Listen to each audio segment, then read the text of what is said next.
Bonjour à tous, donc moi je m'appelle Gilles Béraud, je suis délégué général de la Fondation des Transitions. On a grand plaisir de lancer ce cycle de webinaires avec vous. Depuis quelques années, d'abord dans le sud-est, dans le parc naturel régional de Luberon, puis à Bordeaux, nous avions organisé une université d'été. Certains d'entre vous ont pu y participer, parce on a commencé à 2003 et quand même qu'Anne Versailles, tout à l'heure, était déjà là en 2003. Notre enjeu aujourd'hui, c'est d'organiser une université des transitionneurs. Ça faisait quelques années qu'on voulait évidemment faire évoluer le modèle parce que réunir un maximum de personnes qui ont envie d'échanger au même moment, une fois par an, évidemment, ça ne correspond plus tout à fait aux façons de faire. L'accélération de ces pratiques avec du fait de Covid nous a amené à revoir complètement le modèle. Donc, cette université des transitionneurs, telle qu'on l'avait imaginée maintenant il y a 2 ou 3 ans, on l'a refondue complètement cette année. On voulait la faire sur une opération sur 2 jours, d'abord au mois d'octobre, puis les 3 et 4 décembre, mais le confinement nous a rattrapés. Et donc, on a complètement restructuré les choses. Notre thème cette année, c'est faire territoire, en confiance, en proximité, en responsabilité écologique, en inclusion, enfin, toute cette vision très transversale. Donc, les travaux vont se dérouler en 3 temps, 5 webinars. On les a appelés des jeudis minards. Comme ça, vous aurez des points de repère, même si le mot n'est pas très élégant, mais en tout cas, pendant 5 semaines, tous les jeudis, il y aura un point de rendez-vous à 17 h pour ceux qui le souhaitent. Le 4, nous aurons une journée de travail dans des tiers-lieux. On est très attaché à la place et à l'importance des tiers-lieux vis-à-vis des territoires, ces espaces très de dynamisation des territoires, de coworking, etc. Mais on en reparlera tout à l'heure et on aura un webinaire complètement dédié à ça. Donc, le 4 décembre, nous serons dans 15 tiers-lieux en France, certains en présentiel parce qu'ils ont des conditions sanitaires qui leur permettent de le faire, d'autres dans un espace virtuel. Et ce qui ne plaît pas à tout le monde, on en parlera évidemment dans l'heure qui commence. Et on aura un travail d'approfondissement avec seulement une cinquantaine de personnes dans un lieu physique, et effectivement le musée de Bibrac. Je ne sais pas si le directeur Vincent nous a rejoint, mais il a prévu d'être là. Donc aujourd'hui, ce premier thème important, c'est justement celui. Alors, il y a l'utilisation du mot figital, hein, comme on avait mis le mot figital dans le titre, certains m'ont critiqué en disant qu'est-ce que c'est que ce mot qui vient du retail, mais le mot nous a paru intéressant en interpellation puisqu'il est utilisé de plus en plus, notamment dans la communication, dans l'entreprise. Mais derrière tout ça, c'est une question qu'on a envie de poser aujourd'hui, c'est celle du lointain et de la proximité, du synchrone de la synchrone.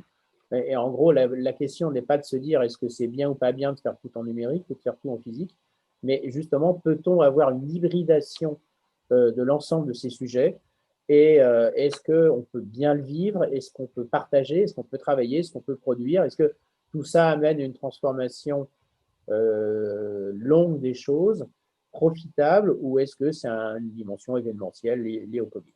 Donc, on a demandé à 3 experts de dimensions assez complémentaires du sujet d'intervenir. Il s'agit de Delphine Buisson, Richard Collin et Francis Jutan, et à 3 tiers-lieux qui sont impliqués dans l'ensemble de l'organisation de cette université, à savoir le bus magique de Lille, la cabane des créateurs de Shilty Game, pardon pour l'accent, et le rucher créatif de Troyes, de nous partager les points de vue et de s'engager. Voilà, donc tout de suite, je vais passer la parole à Delphine Buisson.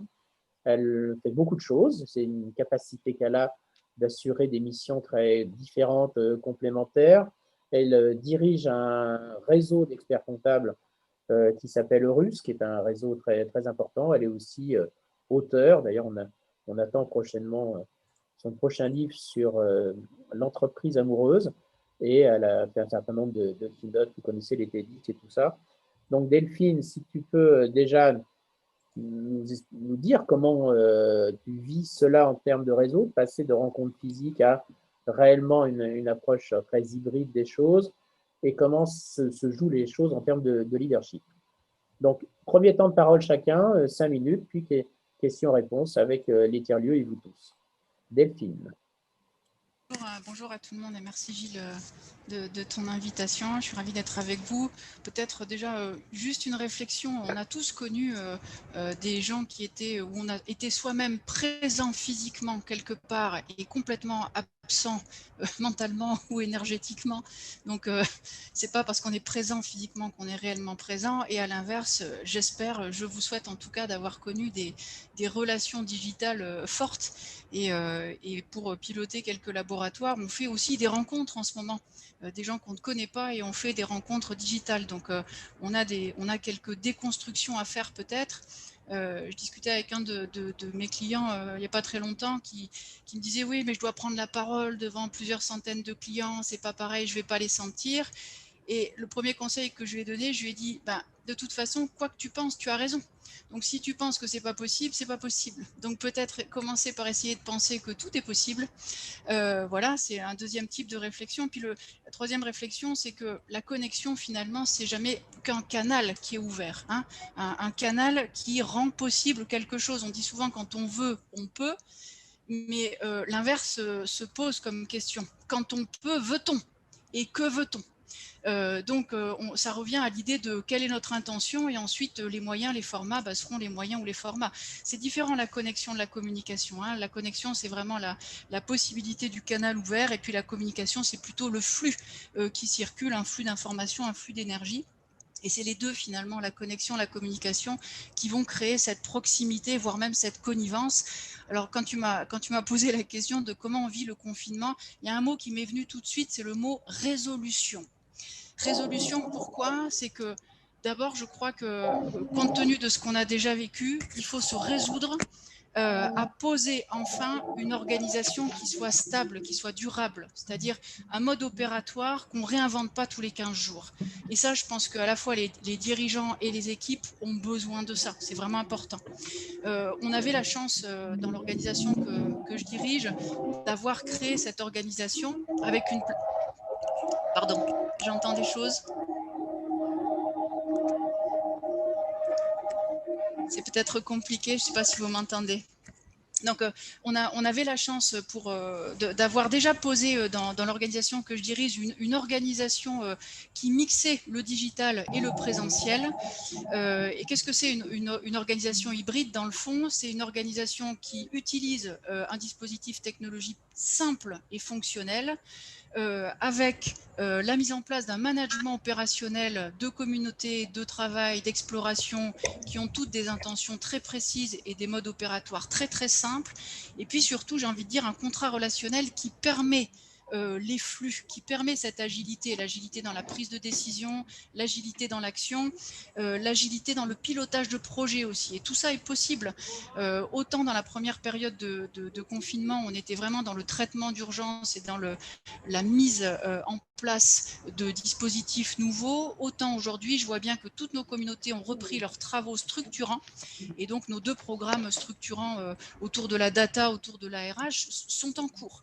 Donc on est vraiment en train de travailler sur l'avenir. Donc oui, c'est possible à condition d'utiliser, enfin déjà à condition de le penser et puis d'utiliser toutes les ressources qu'on a et nécessairement de monter le niveau relationnel. Voilà, ça, le lointain, entre guillemets, le distanciel n'autorise pas une qualité médiocre de la relation. Voilà, ça c'est vraiment quelque chose d'important.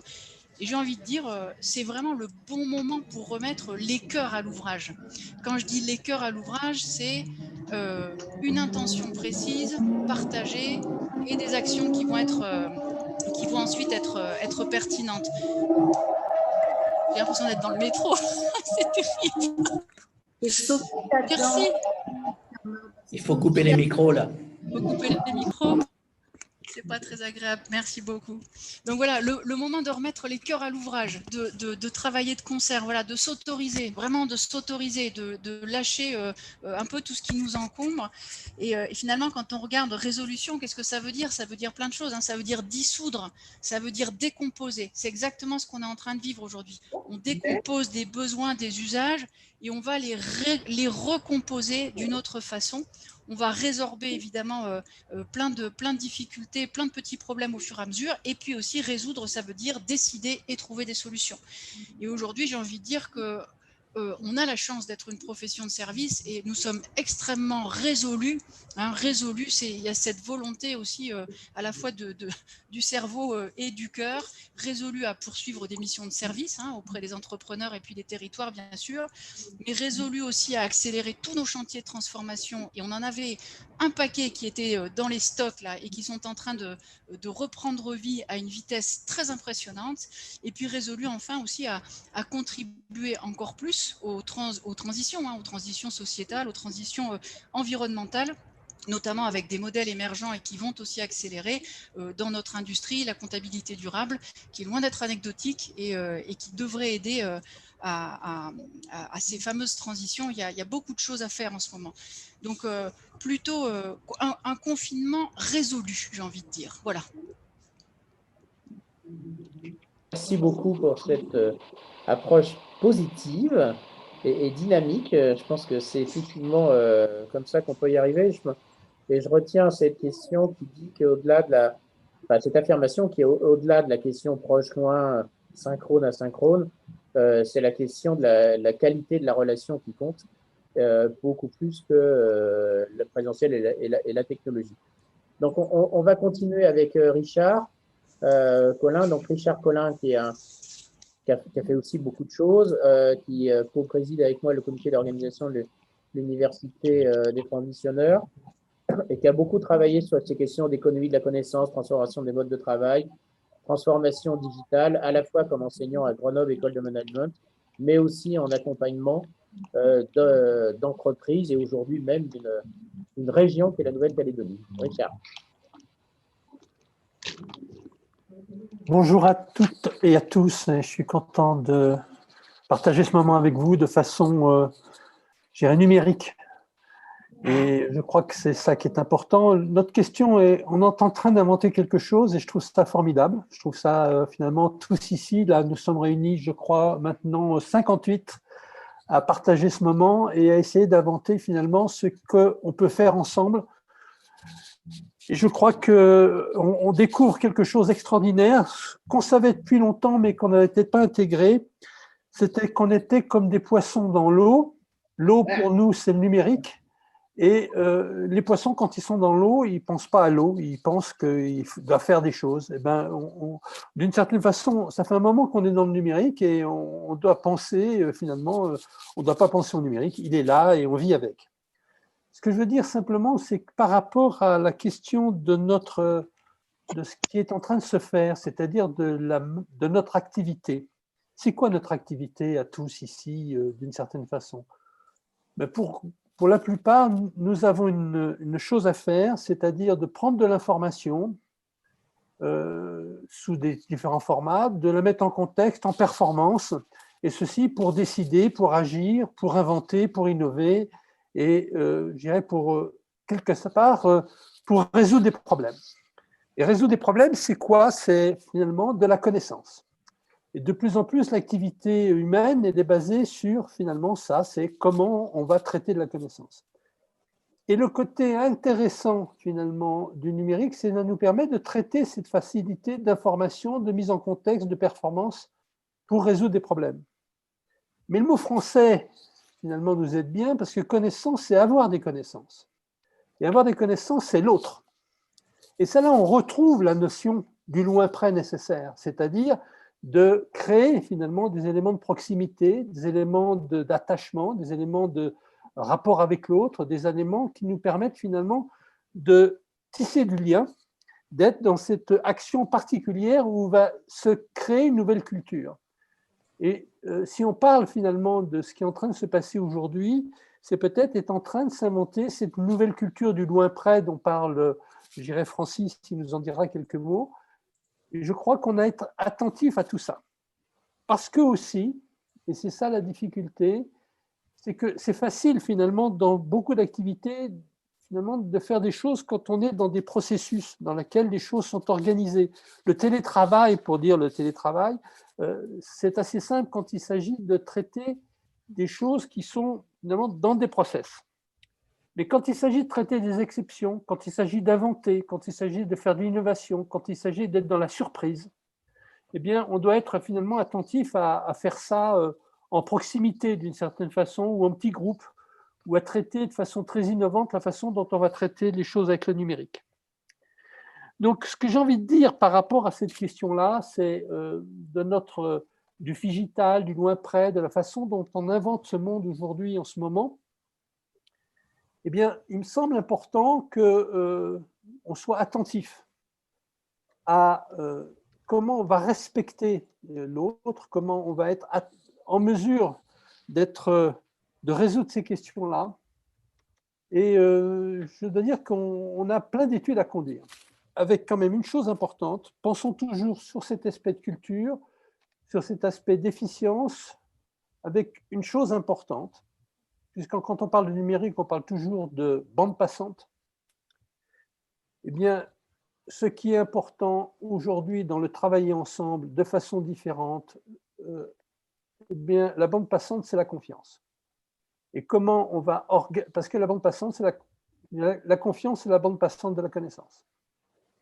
Et donc, on doit être attentif finalement dans cette logique-là. Alors, on pourra en parler des heures et je laisse la parole à mon ami Francis pour qu'il finalement réagisse et puis sûrement dise des choses très différentes. Je l'espère, mais j'ai peur qu'on soit quand même d'accord. Mais finalement, on peut aussi avoir des temps d'échange positifs, même si on est d'accord, ne serait-ce que sur un socle de valeurs. Donc, Francis Jutan est directeur général adjoint de l'IMT, l'Institut Mines Télécom, qui regroupe les grandes écoles supérieures des télécoms et du mines en France. Il a aussi dirigé une école lui-même. Et il est expert, je crois, depuis quelques années des questions numériques, et notamment, il a dirigé un livre qui s'appelle Métamorphose numérique. C'est parti pour 5 minutes, Francis. Oui, donc bonjour à tous. Je suis évidemment très heureux d'être là également. J'ai pris un angle différent, donc tout ça va bien se compléter, j'espère. Je suis parti, moi, de Faire Territoire, et je me suis posé la question, c'est quoi un territoire? Parce que je pense que c'est une dimension aussi importante de notre réflexion. Donc, un territoire, c'est effectivement une forme de commun avec des ressources, des interactions humaines, des règles de comportement et de partage, avec une gouvernance plus ou moins explicite. Et c'est en même temps un territoire, c'est un intérieur et un extérieur, disons une zone à vivre et une zone à défendre. Donc, je me suis intéressé au territoire en disant, en fait, dans un territoire, il y a plusieurs niveaux. C'est d'abord souvent un lieu avec 3 moteurs essentiels, qui construisent un lieu ou une forme de creuset de vie, qui soit d'ailleurs physique ou virtuel. Je pense que la différence de territoire, ce n'est pas physique ou virtuel. Disons que ces 3 moteurs, c'est l'alimentation de ses besoins, c'est la sécurité et c'est la capacité de bien-être, qui sont, disons, nos bases de comportement. Donc des ressources, des formes d'assurance ou de rassurance et des acteurs avec lesquels interagir. Mais un territoire, c'est aussi un deuxième niveau, c'est un niveau d'organisation fonctionnelle, avec, disons, des compétences, des organisations, des spécialisations, des métiers, des connaissances, de la formation. C'est donc une forme d'écosystème interne avec des régulations pour maintenir opérationnel ce territoire. Et puis, il y a un troisième niveau dans le territoire, qui c'est ils ont une forme de système culturel qui va traiter de la stabilité de ce territoire, de son évolution, des règles de maintien, de la gestion des conflits, des règles d'échange avec l'extérieur et aussi des espaces, disons, de création et d'innovation. Et le grand tout ça, c'est, disons, une forme d'âme de territoire.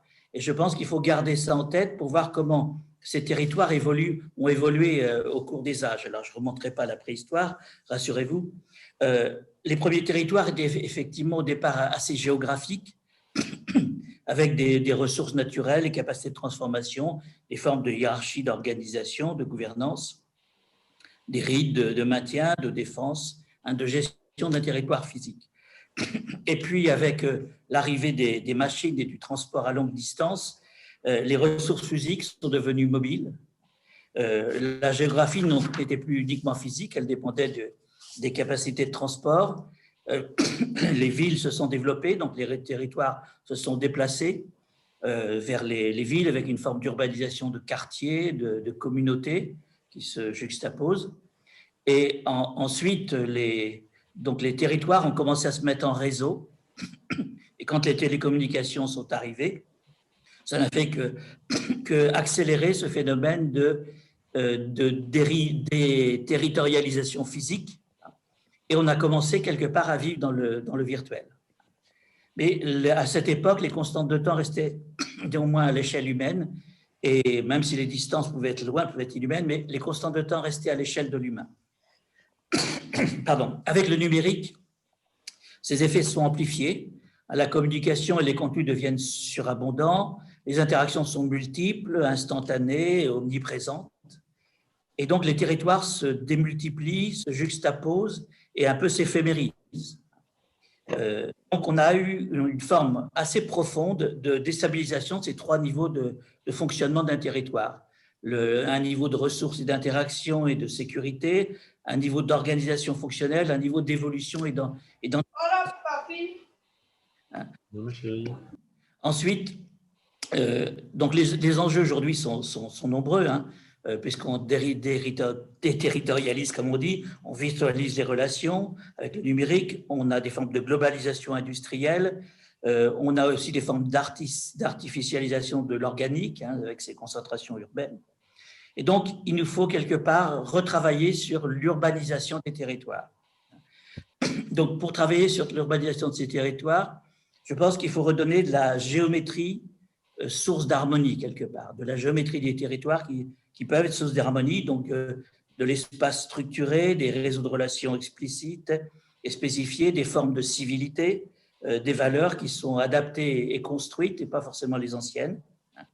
Et il faut aussi redonner donc de la profondeur aux territoires et aux territoires de territoires, c'est-à-dire relier les territoires physiques, qui étaient les territoires sensoriels essentiellement, les territoires virtuels, hein, qui étaient de la présence à distance, et les territoires numériques qui abolissent les distances, qui amènent à des rétrécissements du sens, parce que malgré notre présence à distance, on a quand même essentiellement deux sens qui travaillent, l'image et le son, et il faut aussi s'y habituer. Il faut le prendre en compte, dirons-nous.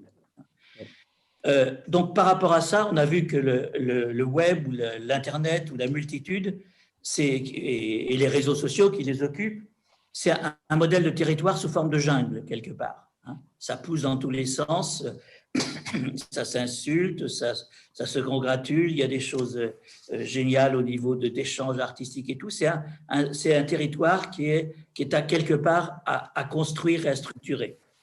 Donc, à travers ça, je pense qu'il faut commencer à construire un territoire de dimension humaine, les mailler en réseau, le réseau lui-même constituant un nouveau territoire, et donc développer ces fameux modèles réticulaires et concentriques, hein, opposés à des modèles industriels jacobins de centralisation.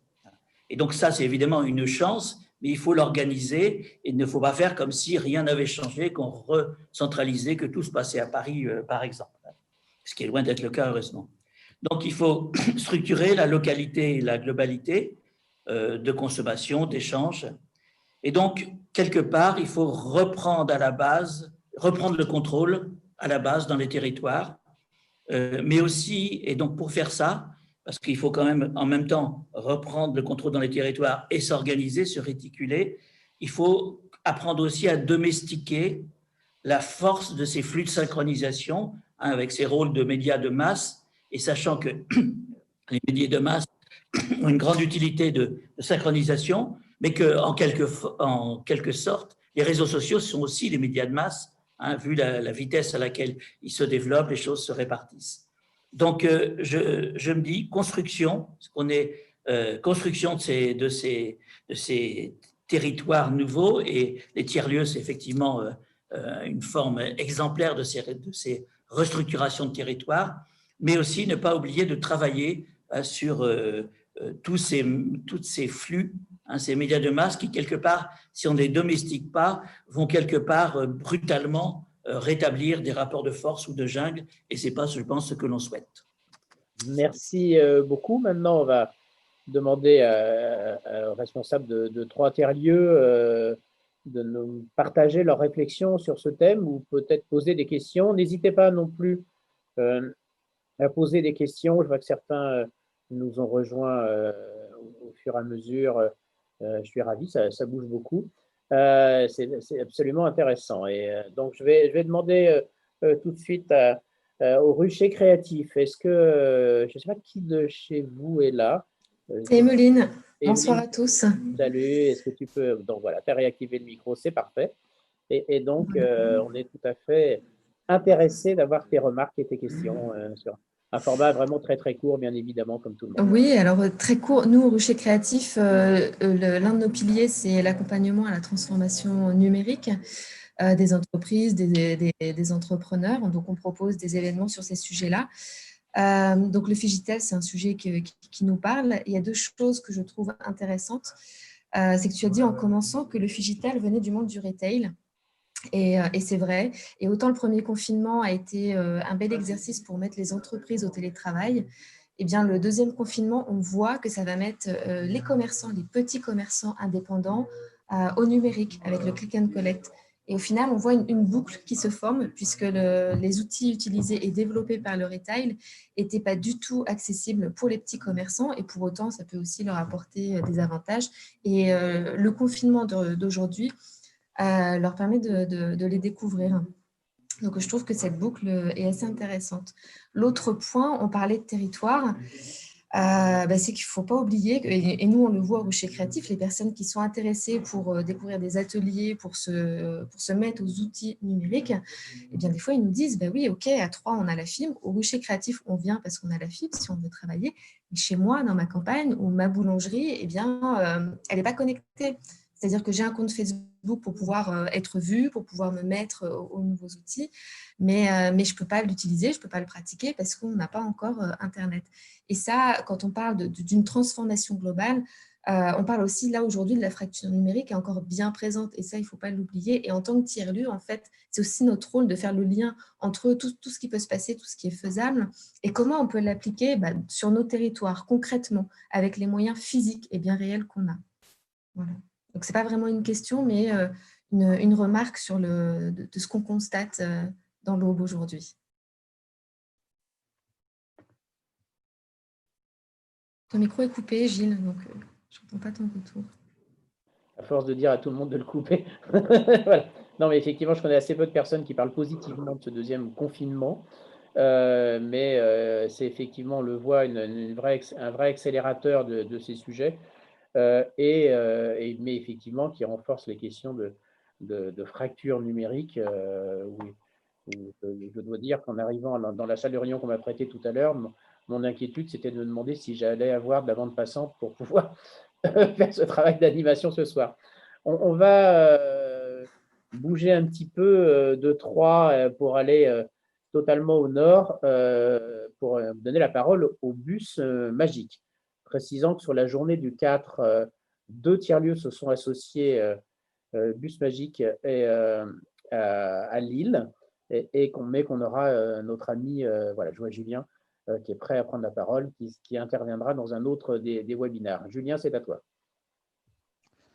Oui, bonjour, donc je viens d'écuyer le Bus Magique à Lille. Donc le Bus Magique, nous on est une péniche, un tiers-lieu à la Citadelle de Lille, en plein centre de Lille. Et on développe à travers un modèle économique de café-restaurant aussi des ateliers, des animations autour du bien-être, de l'écologie et du lien social. Je voudrais saluer aussi Florent Dutrieux, donc, qui est le représentant du second tiers-lieu à Lille, qui répond aussi à l'appel de l'Université des transitionneurs. Et que j'invite également à participer, je prends la main là-dessus, Gilles, s'il le souhaite, à la discussion. Voilà, moi, ce que ça m'inspire, c'est très en rapport avec l'histoire du bus magique, puisque nous, en fait, on est un lieu, on est attaché vraiment au lieu, et pour le coup, en fait, participer ce soir à ce webinaire sur la question du digital, c'est un peu un contre-pied pour nous, puisque on s'est depuis 1 an et demi battu pour faire exister un lieu. Et l'aspect numérique en fait, de notre activité, il était très lié à un outil qui répondait à un besoin plutôt de répondre à faire grandir une communauté, à faire connaître notre projet. Donc, je vois en fait vraiment l'intérêt des outils numériques sur la mise en réseau et sur effectivement ce phénomène de caisse de résonance qui est très très utile pour ancrer des projets dans le territoire et très très rapidement avoir une force de diffusion et de frappe auprès des communautés. Et pour moi, ça, c'est un outil c'est l'aspect du numérique qui me semble aujourd'hui le plus important dans les histoires qu'on est en train de vivre de transformation aussi de nos sociétés au niveau local. Par contre, j'avais une réflexion qui rejoint nous aussi beaucoup les questions que se pose le bus magique sur le bien-être et sur les ateliers qui se portent sur la question du sensoriel, de se sentir bien pour avoir un regard sur les autres, etc. Et à travers les expériences, puisque forcément le confinement a amené effectivement les usages des outils numériques encore plus qu'on l'utilisait auparavant, je me pose deux questions. C'est la première, la question du sensoriel, qui est quand même un élément essentiel de la communication humaine et de voir comment le sensoriel peut entrer en ligne de compte dans les relations humaines et dans la construction des projets. Et il y a une deuxième question que je me posais aussi et que j'aimerais bien qu'on échange, c'est sur l'aspect dans un lieu qu'on fréquente, on a un aspect un peu d'impromptu, c'est-à-dire qu'on peut croiser des personnes qu'on n'avait pas prévu de voir, on peut avoir des accidents, des heureux accidents souvent. Et du coup, je me demande comment, dans le cadre des relations numériques, on arrive à laisser la place à ces accidents et comment on arrive à les faire grandir pour en faire des réalités. Il me semble que, en tout cas, nous, c'est un peu l'objet du bus magique, c'est de créer un lieu où il peut se passer des choses et que derrière, ça crée des réalités. Et j'ai vraiment une question sur ça, ce qui fait qu'également, au bus magique, nous, ce n'est pas notre positionnement aujourd'hui. Le numérique, à contrario du rucher créatif, n'est pas un des axes qu'on a développé et peut-être que ça va devenir par nécessité. Mais ces questions-là, du coup, se posent à moi. Je crois que ça, effectivement, ça joue dans les lieux en général de partage. La question, effectivement, dont il est question ce soir, c'est est-ce qu'un lieu physique doit créer un espace de communication d'interface numérique ou est-ce que réellement il y a un espace numérique qui devient lui-même tiers-lieu dans une qualité relationnelle? Je crois que ça mérite, mais je crois qu'on va essayer de répondre aussi à ta question sur la question de l'impromptu et de l'accident. Avant d'apporter des éléments de réponse, ou en tout cas d'y essayer, je me propose que la cabane des créateurs, donc de Schiltigheim, tout proche de Strasbourg, enfin d'ailleurs, je suis en contact avec Strasbourg, qui prend la parole pour eux? Je vais commencer et puis je laisserai finir par André tout à l'heure. Anne-Catherine, donc de la cabane des créateurs. Donc, nous, on est un tiers-lieu créatif avec une partie de Fab Lab et une partie atelier où les gens vont pouvoir créer, fabriquer, bricoler, échanger, partager, se former. Donc, c'est vrai que dans un monde totalement digital, c'est compliqué puisqu'ils viennent utiliser des outils d'une part, mais aussi pour pouvoir faire ce lien et pour pouvoir créer du lien. Les gens, c'est le prétexte. On vient à un atelier, mais on vient à un atelier aussi parce que ça va nous faire du bien, ça va nous faire partager et échanger, et rencontrer du monde et avoir ces connaissances au pluriel, comme le disait Richard, sur la connaissance de la compétence, mais la connaissance aussi de l'autre en même temps. Donc, c'est vrai que dans ce contexte de confinement et de distance, c'est quelque chose qui est difficile en fait pour nous. Néanmoins, on travaille aussi beaucoup sur le numérique et sur l'acquisition du numérique pour les personnes fragiles et cette réduction de la fracture numérique, où il faut vraiment permettre en fait aux gens de pouvoir partager, échanger, mais la plupart ne savent pas parce qu'ils n'ont pas les outils, ils n'ont pas les moyens techniques, la bande passante, mais aussi l'outil informatique pour pouvoir le faire. Et puis, ils n'ont pas non plus la connaissance. Souvent, pas forcément de boîte mail. Moi, j'ai rencontré des jeunes cet été sans boîte mail, des jeunes qui ne savaient pas utiliser les souris, qui utilisaient la souris comme un joystick avec les deux mains sur la souris. Voilà, c'est aussi cet apport avant de pouvoir. Après, je pense que c'est une chance aussi à notre époque de pouvoir avoir WhatsApp, de pouvoir faire des visios et comme ça de pouvoir se retrouver comme ce soir à 65 personnes autour d'un sujet et de pouvoir échanger à travers la France et puis même l'Espagne, j'ai entendu, donc, ou la Belgique, donc au niveau international. Donc ça, c'est une chance aussi. Mais effectivement, comment on règle ce problème de lien social sur des choses techniques aussi, quoi, et de connaissances. Voilà, je passe peut-être la parole à André. Je ne sais pas si tu veux intervenir ou pas. Avec le micro, s'il te plaît, André, qui est adjoint au maire à Schiltigheim et qui a beaucoup favorisé la création d'un tiers-lieu. André, il faut que tu ouvres ton micro. C'est ouvert? C'est bon? Ça y est, ça marche. Oui, je suis adjointe à la maire. À la maire. Au maire, à la maire. Donc, il y a une maire écologiste depuis 2018 et c'est une municipalité plutôt jeune. Enfin, l'équipe municipale est très dynamique avec beaucoup d'apports qui viennent de l'extérieur sur une commune de 32 000 habitants qui présente l'avantage d'être une petite commune, bien qu'étant une grande commune. Et puis, c'est vrai que Strasbourg est à côté de chez nous. Alors, nous avons beaucoup soutenu, effectivement, et nous continuons à soutenir l'initiative de la cabane des créateurs dans la mesure où ce qui est fait à la fois c'est un lieu magnifique, que j'espère qu'un jour on pourra y faire une réunion et que vous verrez l'endroit. Donc, c'est un lieu magnifique et où on peut à la fois être dans le faire, donc dans le faire concret, réaliser des objets, ce qui est aussi essentiel pour l'être humain, mais aussi d'avoir cette ouverture et cet appui, ce soutien par rapport à tout ce qui est digital. Et les deux me semblent être importants dans la mesure où j'ai aussi constaté, là c'est plutôt la militante écologiste qui parle, que pour être dans la non-soumission à des choses qui te viennent d'ailleurs, pour pouvoir réfléchir, pour être dans la résistance, il faut aussi connaître le territoire sur lequel tu vis. Ce n'est pas forcément que tu es issu de ce territoire, mais savoir quelle est son histoire, éventuellement sa géologie, quels sont les différents acteurs qui sont présents.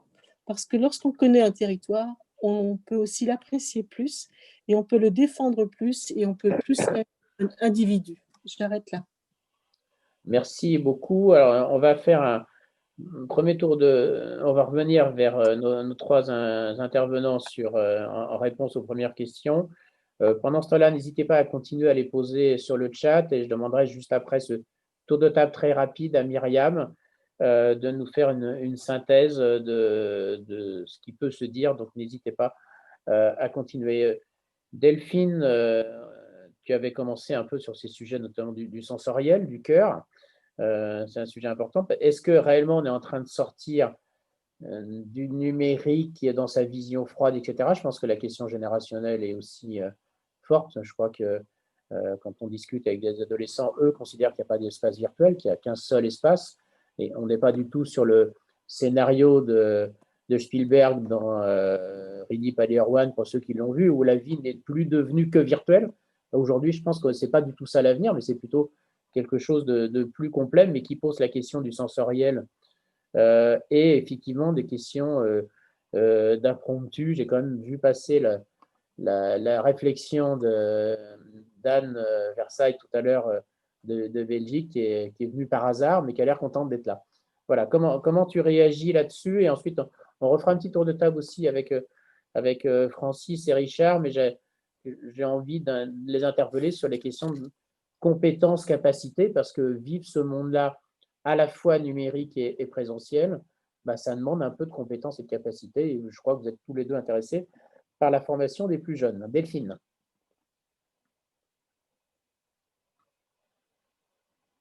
Le micro, Delphine. Il faut recommencer. Voilà. Ouais, je dis ça demande aussi beaucoup de curiosité peut-être, de lâcher beaucoup d'idées reçues, beaucoup de freins. On sait bien hein, que les freins ils sont souvent en nous. On parle des 5 sens, mais on n'en a pas que 5, on en a plein d'autres. Donc quand t'as pas si tu n'as pas cela, et ben prends-en d'autres. Moi j'adore toucher, je viens du sud, donc j'adore toucher les gens, j'adore embrasser mes clients. Bon ben là c'est pas possible, on va faire autrement. Donc il y a d'autres sens qu'on peut mobiliser. Juste, il faut les développer un petit peu. J'aime bien cette idée, elle est intéressante, Julien, votre idée d'accident, d'impromptu, comment on fait. Et d'ailleurs, si vous regardez les réseaux digitaux, très souvent, ils ressemblent à nos réseaux physiques. On n'est pas très audacieux, on recrée les mêmes communautés, les mêmes cercles, on a l'impression d'avoir ouvert, mais pas tant que ça. Et dans le fond, c'est un peu comme dans la vie physique palpable, hein, c'est la même chose, c'est le fait de dire, si je veux faire des rencontres par accident ou par impromptu, faut à la fois que je pousse des portes et que j'aille voir chez des gens que je ne connais pas encore, et en même temps que je puisse avoir un chez-moi pour les inviter, comme aujourd'hui les universités sont un chez-moi dans lequel j'invite des gens, parfois des gens qui ne me connaissent pas, et peut-être qu'on va provoquer des rencontres impromptues. C'est exactement la même chose que dans la vie physique, pour ne pas dire la vie réelle, parce que de ce point de vue-là, j'ai 15 ans et je pense aussi que la vie à distance peut être extrêmement réelle. Donc, encore une fois, on vit un moment, ça ne durera pas, on va se retoucher, on va se ressentir, etc. Mais voyez bien que dans ce ressentir, il y a le nez, mais il y a les 6e sens et le 7e et le 8e et tout ce que vous voulez. Donc, à nouveau, c'est vraiment le moment de tout ouvrir et de s'autoriser à ressentir. Alors moi je parle du cœur évidemment parce que je ne sais pas faire autrement que d'utiliser le cœur pour sentir les gens, pour pousser les portes, pour écouter des gens que je n'aurais pas écouté autrement. Et quand je dis que j'ai déjà fait plein de rencontres nouvelles depuis pendant cette période-là, oui, j'ai rencontré plein de gens que je ne connaissais pas et certainement je ne les aurais pas rencontrés s'il n'y avait pas eu cette période-là. Donc voilà, juste être peut-être plus curieux et plus détendu, plus lâché que d'habitude encore. Lâcher encore. Aller voir d'autres endroits. Et on y reviendra sur le bateau, on y reviendra au Fab Lab. Magnifiques endroits. Continuer à les préparer, quoi. On en a besoin, bien sûr, on en a besoin. On y reviendra. Et en attendant, on apprend autre chose. Merci Francis sur cette question d'apprentissage. Moi, ce que je pense, c'est qu'à la fois, il y a au fur et à mesure du développement de l'humain, c'est effectivement une architecture des sens. Hein. On part des 5 sens que les animaux ont aussi, et puis on construit d'autres au fur et à mesure de nos interactions. Mais par contre, il est difficile de se compartimenter à une tranche de sens que l'on construit. Hein. Donc, c'est pour ça qu'il faut chercher cette nouvelle architecture, cette harmonie d'eux. La deuxième chose, je pense, c'est que la position que l'on a aujourd'hui dans cette crise n'est pas essentielle, c'est juste un accélérateur, mais que les transformations numériques étaient parties bien avant. Hein. Donc, c'est un accélérateur, le click and collect arriverait de toute façon, la livraison, etc. Donc, il faut bien prendre la dimension de tout ça, hein, si on veut ne pas se laisser uniquement balloter. L'impromptu, eh bien, ça existe. Il y a des applications comme Discord, on va frapper des choses. Nos jeunes savent très, très bien rentrer dans un groupe de travail, rencontrer des gens, discuter, échanger. Donc c'est faisable.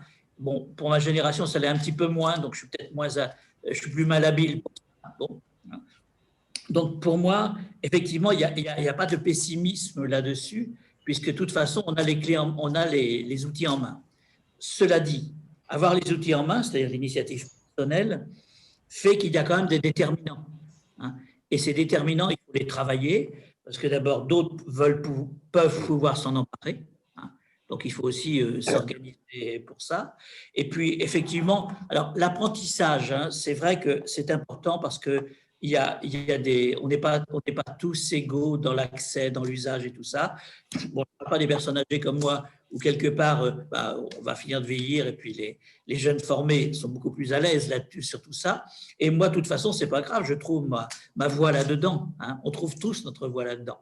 Mais simplement, il va falloir arriver à travailler à ce que les personnalités s'expriment et ne soient pas forcément ballottées par ces flux dont je parle, ces modes, ces flux, etc., qui peuvent être des limitations à notre créativité. Donc là, il y a, je pense, un vrai travail à faire. Et puis, effectivement, on aura notre hiérarchie des sens. Et bon, je pense que personne… Le cœur, c'est ce que disait Delphine, le cœur, ça peut se faire à distance. Même déjà, on a déjà fait ça au téléphone, une voix, une émotion, ça passe. On sait que ça passe, on sait que ça marche. Donc, mais simplement, il faut construire, on a d'autres dimensions dans ce qu'on va faire et il faut construire tout ça. Voilà, il ne faut pas être trop long. Merci, Richard. Moi, je voulais dire, peut-être faire une réflexion inspirée peut-être par ce que disait notre ami Ariel Kirou, qui va intervenir le 3 décembre, je crois. Il avait écrit un petit bouquin qui s'appelait « Petit traité de savoir-vivre pour un monde de science-fiction ». Et dans ce petit ouvrage, il défendait une thèse qui était que finalement, le réel se construisait dans le virtuel. Et que le virtuel, c'était la réalité, et que le réel n'était que finalement l'expression virtuelle. C'est un espèce de renversement à la matrice qui était assez intéressant. Et sur lequel je trouve que c'est peut-être ça qui doit nous alerter et nous intéresser en même temps à creuser. Et il vient de sortir un nouveau bouquin d'ailleurs que je viens de finir qui s'appelle dans les imaginaires du futur. Et je pense qu'il y a quelque chose à inventer en ce moment. Et Delphine, moi je suis assez d'accord sur la notion d'être un activiste de la sérendipité. Hein, c'est ce que tu suggérais, et c'était aussi ce que Julien proposait. Je pense que c'est une force parce que dans ce moment où on doit inventer des choses, faire bouger, encore une fois, les trajectoires de nos actions d'entreprise, de nos actions de territoire, de nos actions institutionnelles, que la courbe change, hein, on incline finalement nos trajectoires, on doit changer nos trajectoires. Et je crois que c'est ça, par la force de la compréhension de cette invention subtile de l'articulation entre le physique et le numérique, de la compréhension du sens, du cœur, de l'énergie et tout ça, et en même temps avec un rapport nouveau à ce que j'appellerais la façon dont on va découvrir des choses, hein, des concepts, des idées, des informations, des connaissances. C'est ça qui est le plaisir formidable, parce que, et je crois que c'est ça qui est important, on est dans finalement l'invention d'un nouveau plaisir de ce qui doit être fait, avec aussi l'attention qu'on doit avoir, et Julie le souligne bien dans la petite remarque qu'elle a faite, il faut être attentif à ne pas laisser des gens derrière. Et je crois que l'enjeu qu'on a là autour de cette table, c'est que quelque part, on doit être aussi attentif à ne pas, je dirais, à pas décoller, ne pas être dans un autre monde. Parce que je crois que si à un moment donné, on se retourne et qu'il n'y a personne derrière, ça ne sera pas bien. Donc on doit renforcer ce lien, et ce lien, effectivement, il va passer probablement par ce que j'appelle cultiver la confiance, cultiver la compétence, bricoler, être au service d'eux, se mettre au service d'eux, et je pense c'est aussi ça, les capacités qu'on doit développer, c'est-à-dire comment faire transpirer dans le numérique et dans la société actuelle nos capacités d'empathie, nos capacités de bienveillance, nos capacités d'encouragement, nos capacités de soutien, de reconnaissance, etc., etc. Et là, c'est vrai que le numérique n'est pas facile pour faire passer tout ça, mais on doit emmener tout le monde. Donc soyons vigilants à ne pas rester dans l'entre-soi des acteurs que nous sommes. Parce que si on fait ça, on va se rater.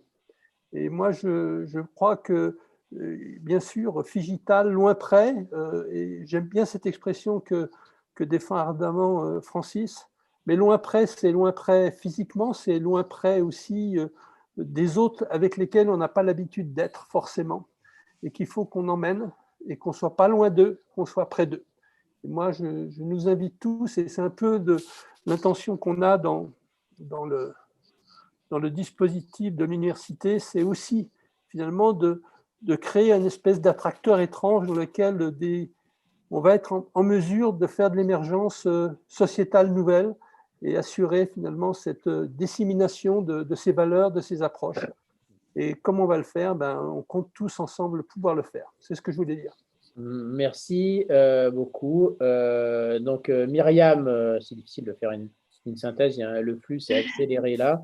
Bon, on a failli se faire traiter de boomer par Florent Dutrieux, mais il s'expliquera tout à l'heure pourquoi il a posé cette question sur la moyenne d'âge. Myriam. En fait, ça prolonge assez bien ce que vient de nous dire Richard sur l'attention au fait qu'on embarque tout le monde. Et moi, il y avait une première question de Clarisse, comment faire pour que le Figital soit une chance pour nos territoires ruraux? Juste avant, il y avait une intervention de Julie sur l'importance de la qualité de la relation. Je pense que c'est quelque chose sur lequel il faut qu'on soit très vigilant.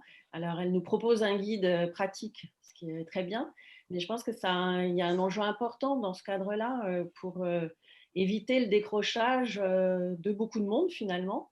Et puis, il y a une question, c'est d'un de mes collègues de Kaleidoscope, on va dire que je fais un peu de favoritisme, mais j'en profite, à propos de la crise sanitaire et du virtuel, qui serait aussi une occasion pour certains de ne plus interagir et d'agir, réagir et juger en restant caché derrière l'anonymat.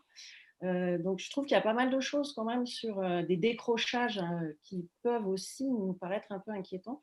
Et je rejoins Richard sur surtout ne pas rester dans l'entre-soi. Et moi, il y a quand même des jargons et des formules dont il faudrait qu'on trouve des traductions beaucoup plus ouvertes, il me semble. On aurait un boulot à faire dans ce sens-là, y compris dans le cadre de nos travaux.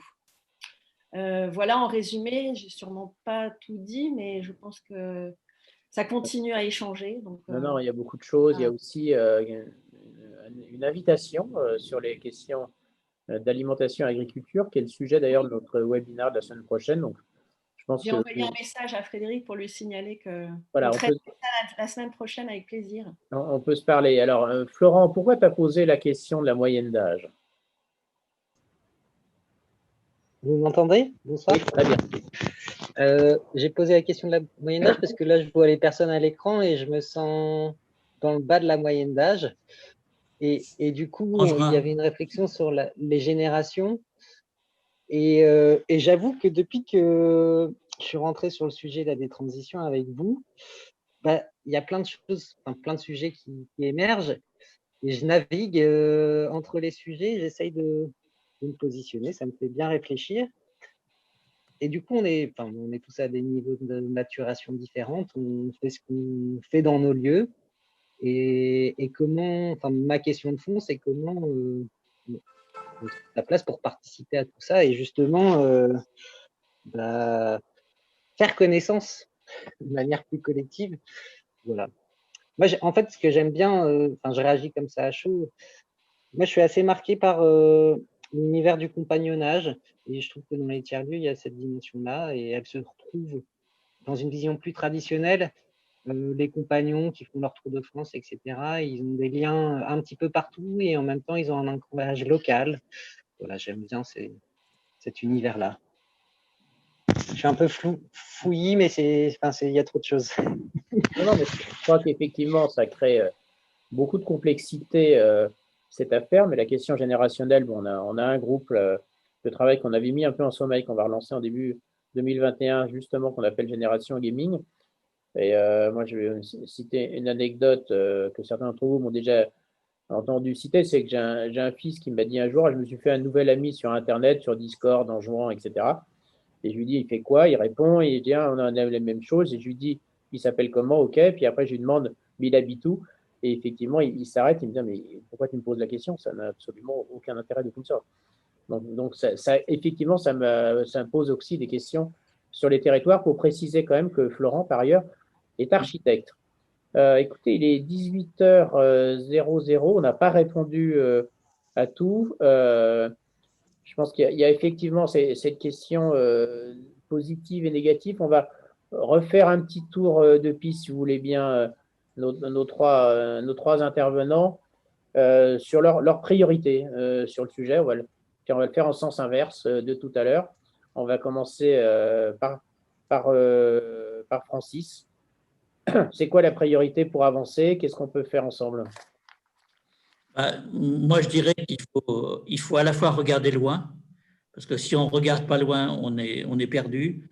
On a effectivement un monde à imaginer pour le construire.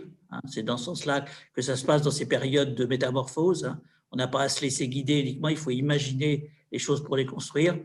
Et à la fois, il faut regarder près parce que on n'a pas tous les mêmes chances, on n'est pas tous égaux, on n'a pas tous les mêmes attentes et on n'est pas tous nés sous les mêmes endroits. Il y a quand même dans le monde des gens qui ont des vies plus ou moins difficiles, etc. Il y a près de nous des gens qui ont des vies plus ou moins difficiles. Et ça va être, je pense, une des valeurs clés, ce qu'on appelait le care.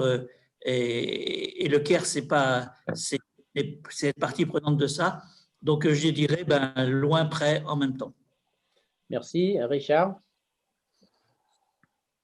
La priorité, je pense que s'il y a un choix à faire, probablement aujourd'hui, c'est d'essayer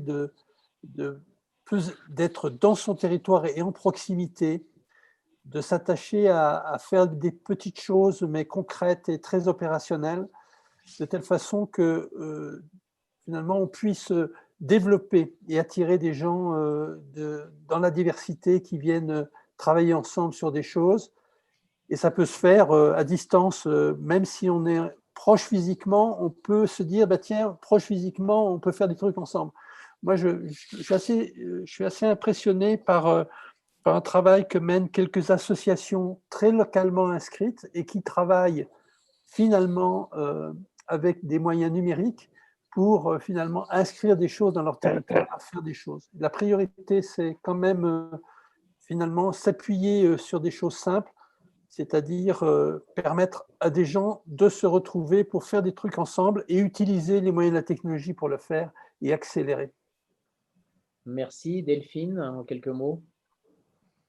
Je reprends les deux. La vision, la vision, on ne peut pas tout imaginer, mais ce qu'on peut faire de façon certaine pour demain, c'est donner une intention à un demain dont on a envie. Ça, c'est pour le long terme. Et pour le court terme, complètement d'accord avec Richard, c'est continuer à faire. Et là, je vais reprendre mon ami Thierry Watley, qui est un journaliste, un monsieur que j'aime beaucoup, et qui me disait hier au téléphone, la racine de confiance, c'est fides, et dans fides, tu as la racine de faire et la racine de dire. Et donc, il faut continuer à faire, à dire, à faire, et à aligner les deux surtout, dire et faire, et c'est comme ça qu'on va avancer. Merci beaucoup. Merci beaucoup à tous d'avoir tenu les délais.